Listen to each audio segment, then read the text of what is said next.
All right, guys, it is finally that time.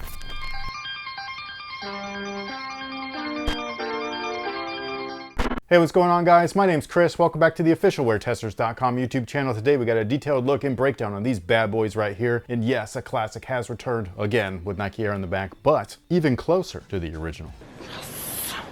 And before we get started, we do have a quick word from today's sponsor, and that's the good folks over at Scheels. Just in case you're unaware of what Scheels actually is, they're a retailer here in the US, and they carry a wide variety of different shoe brands, including some of the most hyped up stuff like retros and Jordan products. And if you're like me and don't have a Scheels near you, well, for one, I feel like we're all missing out together because I heard that they have Ferris wheels inside of every single location. But anyways, they do have an online store, so if you wanted to head over there, it's a great place. They got a ton of product currently in stock. Secondly, they have an online release calendar, so they show you exactly what they've got coming, and yeah, these will be one of them. So if you're interested in checking out Scheels, click the link down below in our description box, and yeah, have fun shopping. Now, as for this particular pair of shoes, again, this is the Air Jordan 3. They do come in a standard Air Jordan 3 box, Nike branding on there instead of the Jumpman branding because it's an original colorway, so they're going all OG except for the paper. The paper is back to the elephant print stuff. They don't have the black plastic in there like they did back in the 80s and some of the more recent Nike Air versions of the shoe. But they've reverted a lot of things back to the original form. That includes the shape, that includes little accessories like the Nike Air tag on here. They even removed the chain, the little like dotted chain, the dog tag type of chain. And yeah, it just is there to make everything feel as if the 80s are back, minus the sail. So that's something that a lot of people are gonna love. Like the Air Jordan 3 White Cement Reimagined, people did not like that they changed that from white to sail, even though it looked just like a pair that you would have pulled out of the box that literally came from 1988. But apparently that is like lost upon a lot of people who are like, no, I don't want it like that. I want it as if I got it from the store today, but in 1988. And so that's what these look like, so yay. But the outsole of the shoe is just a standard Air Jordan 3 outsole. It does have the Nike branding instead of the Jordan branding. And then the midsole is polyurethane. Inside the forefoot is an encapsulated air sole unit. In the rear is a visible air sole unit. This is the first Air Jordan to feature visible air, but not the first basketball shoe. That actually was the Air Revolution that came out within the same time frame. One thing to note though is that this polyurethane feels a lot softer than some of the previous retros, especially those reimagined white cements. So I don't know if you've watched our Jordan 2/3, 2/3, 2x3, 2/3.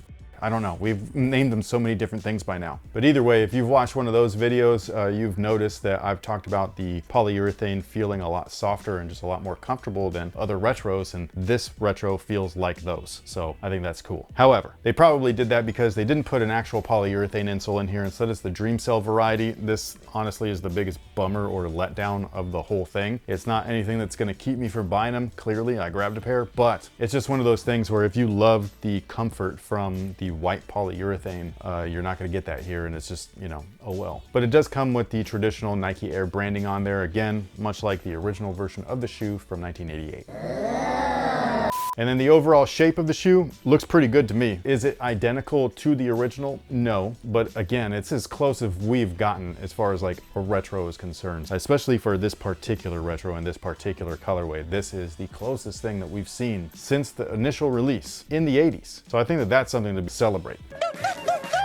You still have the die cut marks at the two toe panels, so the toe rand and then the one right below the laces. And those are to help align things when they're matching things up. Does it always work? Sometimes not, but they're there and that's what they're for. I do see a lot of people complaining about like the elephant print itself being a little bit too light instead of being dark, but based off of what they originally look like, I still think that this is pretty close. And on top of that, it's a lot lower. It looks way less boxy than the 2018 or 2019. I can't remember what year those were. I got rid of mine, so I can't compare them. I know that a lot of people are probably gonna expect me to. I'm sorry. When I pulled them out of the box, they were full of glitter, dude. Like I was like, what the f happened? And so I was like, I'm just gonna get rid of this because I'm not gonna wear them if I got these anyways. But anyway, they're nowhere near as boxy in the toe as that version of the shoe. I think that this is just a much better look. I really love this. I think that this is awesome. This is how a retro should always be, as close to the original product as possible, done with love. As far as the materials are concerned though, the actual black panels, like the leather, that's where I don't know if you're gonna really care, but you know, because this is original colorway and stuff, so people are probably gonna just like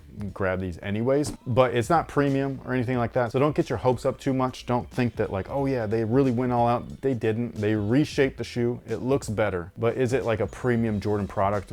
The answer is no. It's an original colorway. So that's what you're gonna really want to like be like, oh yeah, this is like an iconic pair. But is it premium?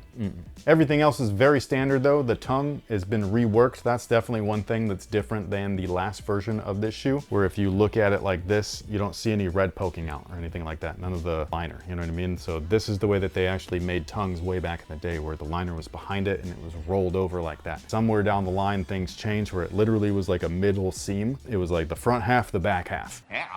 But they've reverted back to the original way, and I think that it looks better. Also, just in case you were wondering, the collar area is very thin, much like it should be. It's not super puffy or anything like that. So again, the whole shoe has been reworked. I think that the 3s that we've been getting recently have been just the best retros of this model that we've ever received. Now, as far as sizing is concerned, they do fit true to size. So whatever you typically wear, that is what I would recommend. There have been a few different 3s here or there that don't fit true to size. They fit a little bit big. This is not one of those ones, thank goodness, because I was worried. I was like, man, if I get these in and they fit big, like the white cement reimagined, I'm gonna be pissed. But they fit true to size, so there you go. With all of that being said, do we happen to have time for a question of the day? If the multiverse is real, what happens in a reality where you two never meet working at the movie theater? Where do you each end up? It's hard for me to imagine because I think you both contributed a lot to build your current life and this channel, but I'd love to hear what you two think. Supposedly multiverses are real. We just can't confirm that. And so is time travel. I think about stuff like that often when my mind starts to wander. Like if I'm not kept busy, my brain goes in weird directions that it probably shouldn't, but that's one of the directions that it tends to go. I don't have an answer, like where we'd end up. Like, I don't know, you know what I mean? Because that's something that I think about. Like if I don't, I think that the point in which when we've talked about it is like having children was like because like we were pretty comfortable, like we weren't like rich or anything, we were poor as but like we were able to eat, have a roof over our heads, have a car, and that's it. You know what I mean? I was able to buy the occasional action figure, the occasional pair of shoes, go have date nights and stuff like that.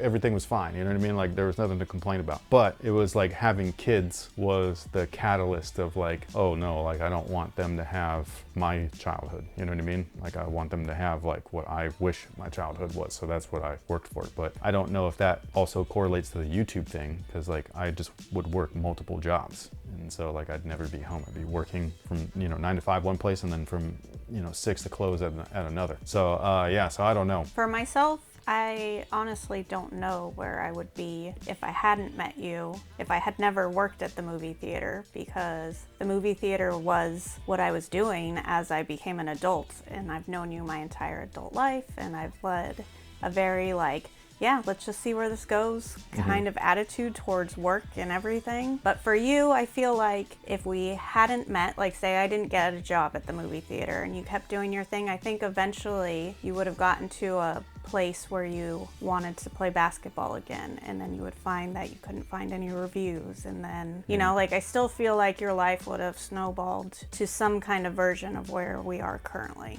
That's just what I think. Yeah, I mean, that's what happened. I just wouldn't be in it. I wouldn't be in that version is all I'm saying. Would there be another lady in that version, like working with you? Maybe. Would you be building your empire a different way? I don't know, but I still think you would still be in the sneaker industry somehow. Possibly. I don't know. It's weird to think about, because yeah, I don't think that people don't really know like how all of this started. And it started with me in my office by myself with a camera. Well, no, it started on our kitchen counter. That's true. It ended up with me like by myself, but still it was by myself in the kitchen. Yeah. And then you started doing your videos at lunchtime in your office and stuff. But I still feel like none of that part, like until we started doing performance reviews outside, I was a part of that. Like I was your camera guy, but yeah, I think she thought that I was weird or crazy. She was like, why does he keep doing this? I insulted you one time pretty badly. Did you? When I had said that you were like the uncle from Napoleon Dynamite. The football guy? Yes. Just filming myself? So that, yeah, I don't think she didn't. It was a hobby. Right. Yes. And yeah, and so like she didn't treat this as like, oh, that's going to be something. I did. And I did this on my own for a really long time until I was burnt out. And then you were like, can I help you? You know what I'm saying? And I was like, sure. You carried this torch by yourself for a very, very long time. I would show up and I would film you like at your pickup games and stuff. And then when you realized, Oh yeah, our league games. yeah, it was better to like have somebody who could like physically move the camera versus you doing it with a tripod. That was a pain in the ass. It's just so funny because I stumble across those videos sometimes and I can like almost start feeling myself to sweat, because it was fine when like say I was just pregnant, but then there's videos where I know there's a baby Bubsy strapped to my chest and you can't make noise, dude, because you're closer to the microphone than your dad even is. So well, even before that, like before you held the camera, like I would literally put the tripod on the floor and it would be my feet and I'd be bent down, sweating. And people would be walking by like, what are you doing talking to some little camera on the floor? And it's just like, I don't know. Yeah.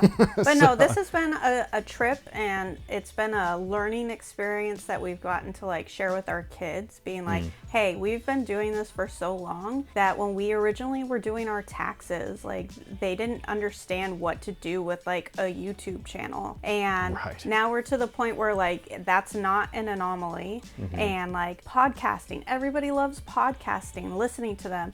And 10 years ago, 15 years ago, like nobody had heard of a podcast. So like, did Jody of 17, 18-year-old think that she was gonna be a video editor? No, that sounds like really fancy and like you gotta go to like a lot of school for that. Right. So, you know, there's just all of these things, which is why I say I don't know where I would have ended up because of my attitude towards life. I just go with the flow.